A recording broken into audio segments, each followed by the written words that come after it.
மாயன் இந்த பேரை கேட்டோடனே என்னது இந்த 2012 உலகம் அழிய போது சொன்னாங்களே அவங்க தானே அப்படின்னு நீங்க நினைப்பீங்க.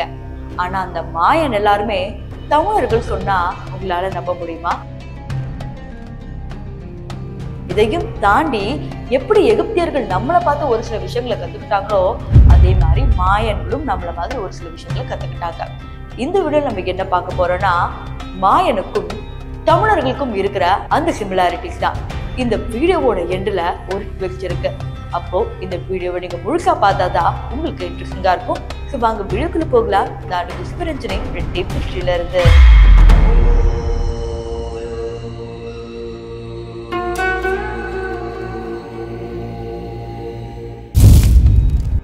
இந்தியன் பிரமிட் வீடியோல நான் முன்னாடியே சொல்லியிருந்த மாதிரி கோவில் கட்டமைப்பு நம்ம கோவில் பார்த்துதான் மாயன் எஜிப்தியன்ஸ் எல்லாருமே இந்த பிரமிட் வடிவுல கட்டுனாங்க அப்படின்ற மாதிரி ஒன்று சொல்லியிருந்தேன்.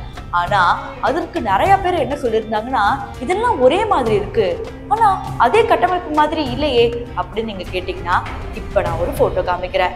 இப்போ இந்த போட்டோவும் நம்ம தமிழக கோவில்களும் எப்படி ஒன்னா இருக்குன்னு பாருங்க.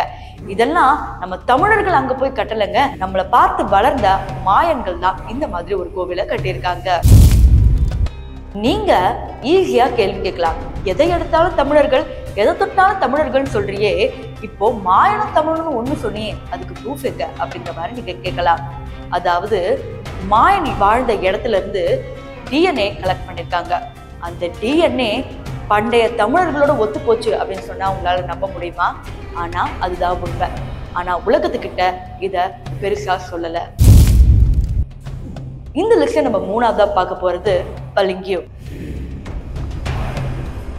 அதாவது மாயன்களோட பிரமிடு இருக்குன்னு சொன்ன இல்லையா, அந்த இடம் பேரு தான் பளிங்கு. இந்த இடத்துக்கு ஏன் பளிங்கு அப்படின்னு பேரு வச்சாங்கன்னா அங்க இருக்கிற அந்த மாயன் பிரமிட்ஸ் எல்லாமே கிட்டத்தட்ட ஃபுல் அண்ட் ஃபுல் மார்பிள்ஸால கட்டப்பட்டுள்ளது. இங்கதான் ட்விஸ்டே இருக்கு. மார்பிள்ஸ்க்கு தமிழ்ல என்ன பேர் தெரியுமா? பளிங்கு.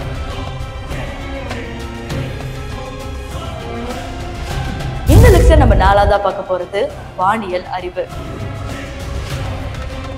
வானியலை பத்தி தமிழகத்துல மட்டும்தான் நீங்க கேட்டு தெரிஞ்சுக்க முடியும். அந்த காலத்திலே தமிழர்கள் 9 கோள்கள் இருக்கு அப்படின்னு சொல்லி நம்ம சாமியா கூப்பிட்டோம்.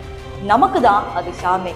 தமிழர்களுக்கு எல்லாமே சயின்டிபிக் தான். அதே மாதிரி நம்மளை பார்த்து எப்படி எகிப்தியர்கள் முன் வந்தாங்களோ அதே மாதிரி மாயன்களும் நம்மளுடைய வானியல் அறிவை எடுத்துக்கொண்டாங்க. இதை எப்படி நீ தமிழர்கள்கிட்ட இருந்து எடுத்துட்டாங்க அப்படின்னு நீ சொன்னீங்கன்னா இப்போ மாயன் அவர்களுடைய வானியல் அறிவு புத்தகத்தையும் இங்க இருக்கிற தமிழகத்தோட பண்டைய வானியல் அறிவு புத்தகத்தையும் ரெண்டுத்தையுமே கலெக்ட் பண்ணி சிமிலாரிட்டிஸ் பாக்குறாங்க. இதுல ஆச்சரியமான ஒண்ணு என்னன்னா ரெண்டுமே அப்பட்டமா ஒன்னா இருக்கு. வீடியோவோட கடைசி பகுதிக்கு வந்துட்டோம்.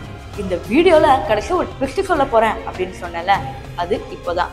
நீங்க போன தடவை டூட்டகாமனோட வீடியோ பார்த்திருப்பீங்க. டூட்டகாமனோட வீடியோல அவருடைய பையன் பேர் என்னன்னு தெரியுமா? மாயன். இதையும் தாண்டி இன்னொரு ட்விஸ்டோட நான் சொல்றேன். அதாவது எஜிப்தை பத்தி பேசினாவே நமக்கு பிரமிட்ஸ் ஞாபகம் வரும். அதுக்கப்புறம் அந்த சிங்க முகம் கொண்ட அந்த ஹியூமன் பாடி மாதிரி ஒன்று இருக்குமே, ஆனா அதே மாதிரி தமிழகத்துல உள்ள கோவில்களும் இருக்கு. ஏன் அதுக்கு ஃபார் எக்ஸாம்பிள் சொல்லணும்னா நம்ம நரசிம்மரே இருக்காரு.